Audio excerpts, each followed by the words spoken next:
Assalamualaikum warahmatullahi wabarakatuh.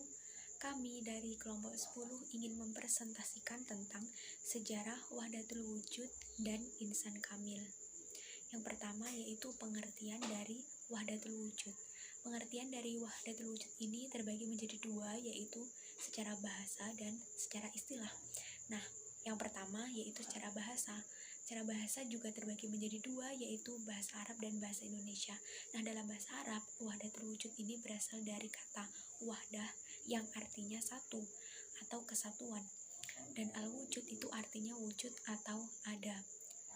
Sedangkan dalam bahasa Indonesia, Wahdatul Wujud ini berarti kesatuan wujud.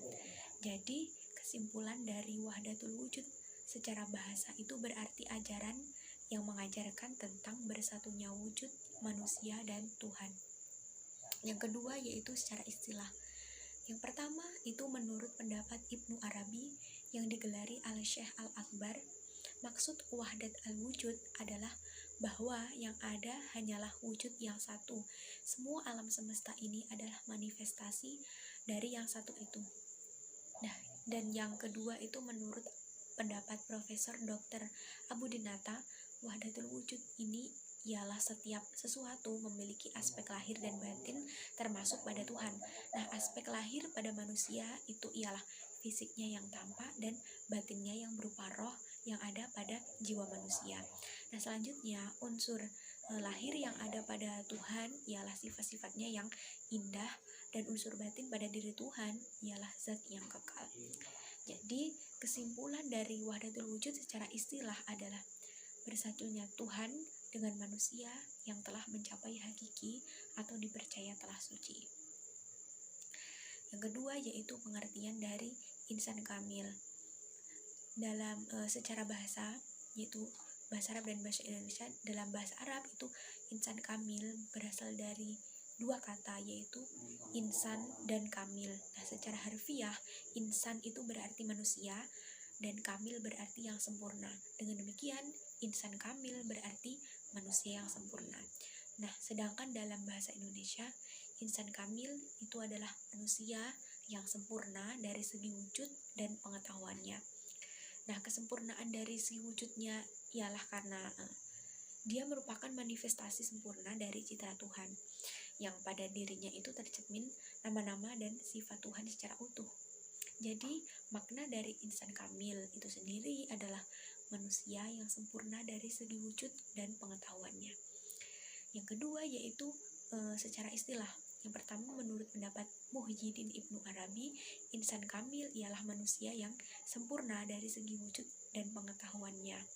Dan yang kedua itu menurut Abdul Al-Karim Al-Jali.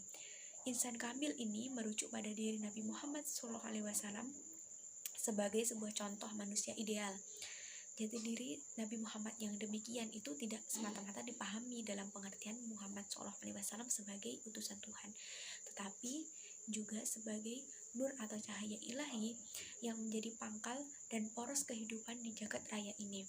Jadi, makna dari insan kamil adalah manusia yang sempurna yang merujuk pada Nabi Muhammad SAW.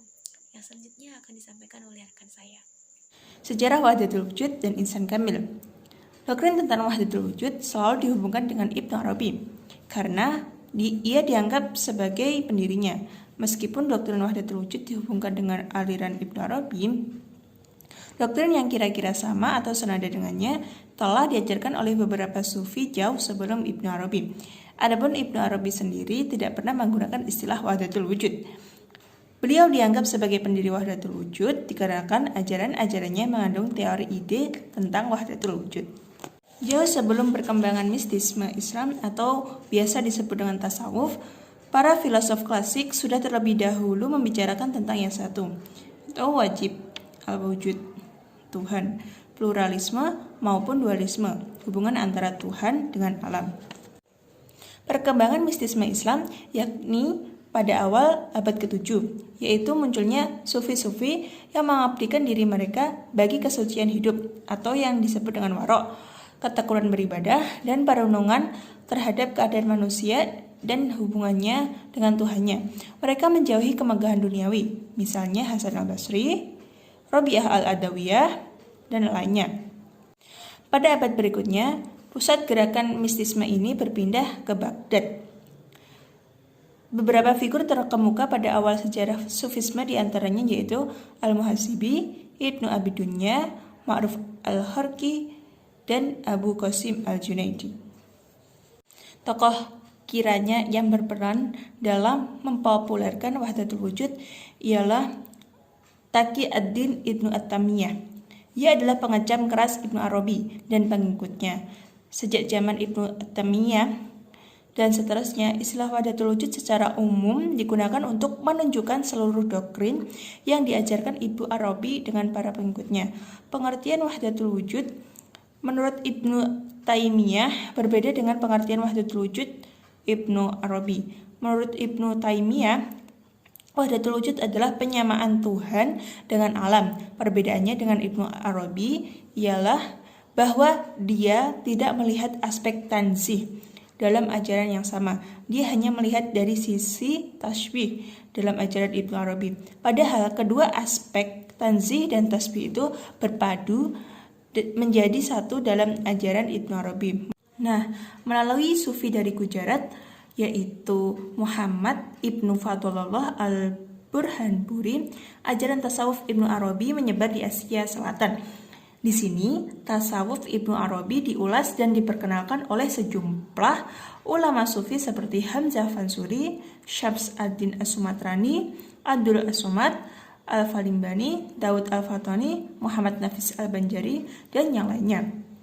Dan dalam studi modern di Barat, doktrin ini lebih dikenal dengan istilah panteisme, monisme, panteistik, di mana dalam dunia kejawen, istilah wahdatul wujud mempunyai arti sama dengan manunggaling kawula lan Gusti, bersatunya hamba dengan Tuhan. Pemuring kawula lan Gusti, jumbuhing kula lan Gusti.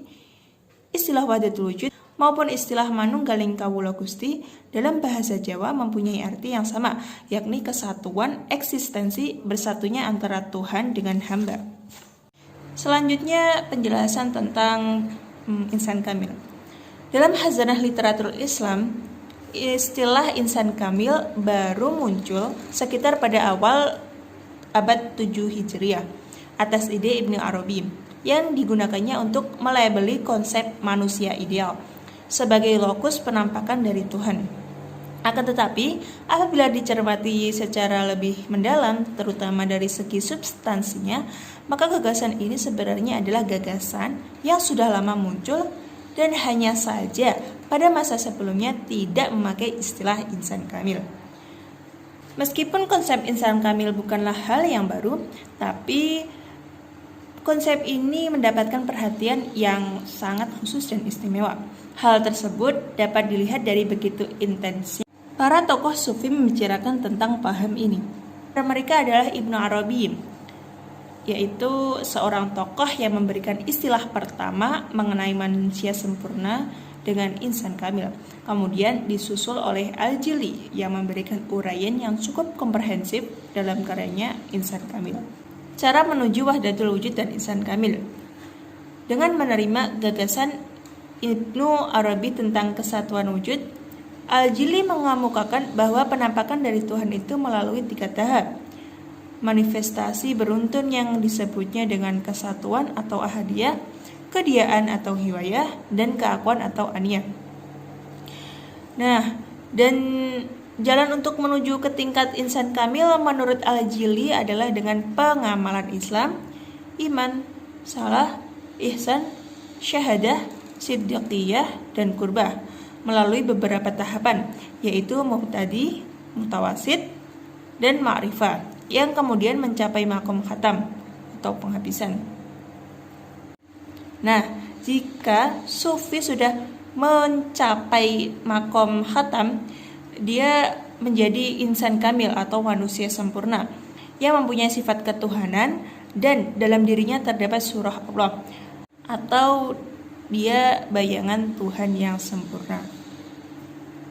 Demikian presentasi dari kelompok 10 tentang wahdatul wujud dan insan kamil. Mohon maaf apabila terdapat banyak kesalahan. Syukran. Wassalamualaikum warahmatullahi wabarakatuh.